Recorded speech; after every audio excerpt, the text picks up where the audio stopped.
Welcome back, everybody, to the Poker Model Hand Breakdown. Today I want to show you how you don't necessarily have to win every single pot that you play. I kind of think of it as like a boxing match. So if you just expend all your energy and you're like punching like crazy, you kind of leave yourself empty and you get tired and you might end up losing. So the same thing is true in poker. You kind of have to know when to conserve your chips, when to go for it. And I think today's example will show you how to do that. So let's get into it. I have Jack 10 of hearts, 10,000 chips. The blinds are 50, 100. So plenty of chips. This is, I think, the first hand of a tournament. So here we go. Okay, I'm in the big blind, and the action folds all the way around to the small blind, who raises to 200. Now, this is a standard raise, or blind versus blind, and Jack 10 suited becomes a call behind hand when it's blind versus blind. So if I was out, in really any of the other seats and there was a raise in front of me, Jack 10 is not a qualifying hand. But because we already have half of the raise invested, this is a hand that we can call from the big blind. So for that reason, I will make the call. The flop comes ace, queen, 2 with the ace and queen of hearts. So I have flopped a royal flush draw, which is great, but it's still a mediocre hand because I don't have anything at this moment in time. I have a king that can make me a straight. I have any heart that makes me a flush. But really, the whole value of a royal flush means I have to get the king of hearts, which, other players won't have a hand anyways if that comes. So it's really nothing to get too excited about. But the point here is, like always, I qualify my hand. It's mediocre because it's a draw. My goal is to see if I can hit my flush or straight by the river as cheaply as possible. And then once I actually have it, I can try to win a larger amount. And if I don't have it, then I'll just fold and get out of the hand. So my opponent bets 200, and for those reasons, I can make the call on the flop with my mediocre hand.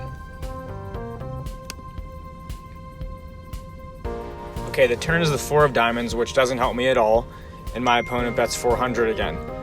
Now, for the same reasons before, we're trying to get to the river. We have plenty of chips.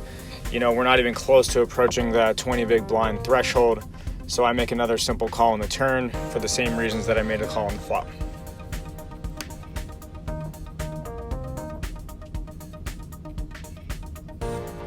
Okay, the river is the 8 of spades, which doesn't help me in any way. So now you can see that my mediocre hand is just bad. I have jack high at this point. Nothing really came. And this happens a lot. This is going to happen more often than not, where you have a big draw and you don't make it. But then what happens is my opponent checks me. So I think, in this spot, a lot of players are thinking, I have to win. I have to bet. I missed my draw, but if I just check, I'm giving up. And, it's weak. And this is my only chance of winning the pot. And I can see where those, thoughts are coming from. But I think it's also important to recognize that it's not that big of a deal if you just check and let your opponent win the pot. Because what you'll find is if you make a big bet here, they were betting with something. So whether it was an ace, a queen, I guess it could have been a draw. So the idea is if you bet here, they'll fold those hands that, they missed, or, if they were betting with the draw. There's also a chance they could raise your bet and try to bluff. Players do that too. But what's more likely here is that my opponent bet with an actual hand, and when the river comes, he kind of went into a, check call type of mode, where he realizes that if he bets out the river, it's not really a value bet. If he gets raised, he might have to fold.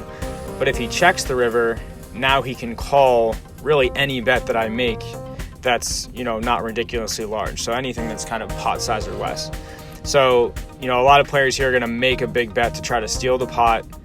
I just choose to check, and the poker model recommends just to check here, because you never want to be in this vulnerable spot and have to, hope that someone doesn't call you in order to feel confident about your play.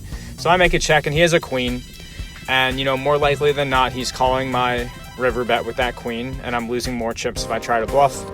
And so again, today is just an example of, let's see if you hit the hand first, and then when you have it, let's run it up. Let's not miss our hands and then attempt to bluff on the river and pray that they don't have it. If you have any questions on this concept, let us know. We'll give you more examples. Thanks again for checking in today. We'll talk to you on the next one. As always, thank you for joining us for another episode of the Poker Model Hand Breakdown. For more training tools and Texas Hold'em advice, subscribe to our YouTube channel or pay us a visit at thepokermodel.com to see our weekly articles, bi-weekly podcasts, and other episodes of the Poker Model Hand Breakdown. Until next time.